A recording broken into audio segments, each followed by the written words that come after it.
Sabi po nung kausap ko,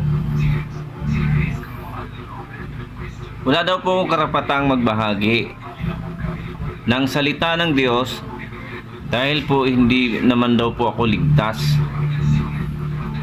Madami daw akong inilatag na mga verses ng Bible, ng salita ng Diyos. Wala daw akong karapatan kasi hindi naman daw ako ligtas. Pero siya mismo ang may sabi na ang mga inilalatag ko ay salita po ng Diyos. Kaya nasabi ko po, itong babaeng ito na nagsasalita ng ganon, hindi po niya alam kung ano po yung kanyang sinasabi. Hindi po niya naiintindihan. Kasi po, sa Bible po kasi, ang sinasabi po sa 4:17 po ng Santiago, ang sinasabi po ay sa nakaalam nga ng paggawa ng mabuti at kung ito'y hindi ginagawa, ito ay kasalanan. Since siya po ang may sabi na ang mga inilalatag ko po ay mga verses ng Biblia, ibig sabihin, alam niya na talata po, salita po talaga ng Diyos yung mga sinasabi ko. Kaya lang, kaya niya nasasabi po yon, yung bagay na yon, kasi nga po, medyo kapos po siya sa pangunawa. Alam niyo po kasi yung paniniwala na sumampalataya ka lang, ligtas ka na, yan po ay matindi po, talagang magpabulag yan ng mga mata, ng mga puso ng mga tao. Kasi para sa kanila, kahit na sila ay tatanga-tanga sa salita ng Diyos, kahit sila ay bubo, sila po ay naniniwalang ligtas na sa kabila ng ganun sila, sa kabila ng wala silang malay. Ganun po katindi ang panluloko po pagdating po sa salitang pag-iiglesia o relihiyon. Hindi po tama yon. Hindi po tama na mag-claim na ligtas na. Nakakahiya po yun kung totoosin. Claim ka ng claim na ligtas ka na, tatanga-tanga ka naman sa Biblia. Bakit? Kasi ang kaligtasan po, yung kaligtasan per se, salita po ng Diyos yun.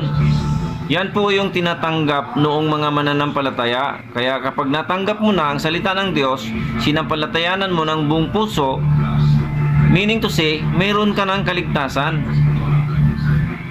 Kung yun ay salita po ng Diyos yun, ang layunin po noon, kaya po ipinaririnig po yun doon sa mga taong sasampalataya, dahil po yun ay kailangang tuparin. Yun po yun. Yun ang ultimate goal kung bakit pinaparinig, ipinapangaral yung salita ng Diyos na yun po nga yung kaligtasan, kasi po para tuparin. Ngayon, narinig mo na, natanggap mo na. So, ibig sabihin, mayroon ka ng kaligtasan.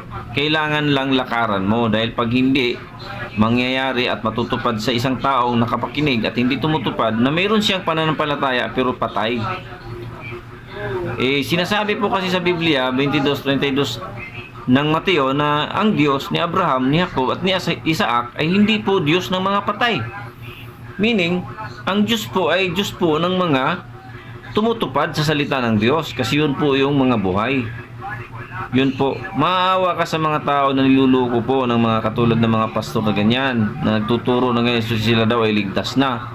Hindi po nila naiintindihan po yung pagkiklim nila Hindi po nila naiintindihan yun. Yun po.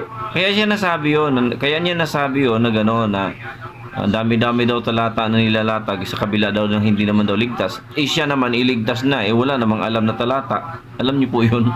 Ang kanyang alam lang, yung pinanghahawakan lang niya, yung mali niyang naunawaan, na kung saan ay nakabasa po siya ng salita ng Diyos sa Biblia. Pagkatapos po, binigyan niya ng sariling interpretation at sinasabi niya, ligtas na. Samantalang hindi mo naman mababasa sa talatang nilalatag nila na ligtas na. Maliligtas, mayroon. Pero yun ay dapat maintindihan nung nagbabasa na it's a kind of a declarative sentence. Yun po, dinideclare lang na kung tayo ay sasampalataya, maliligtas. Pero kailan?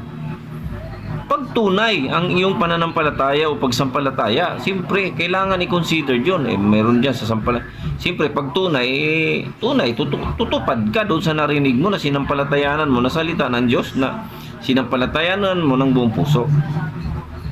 Salamat po sa Diyos.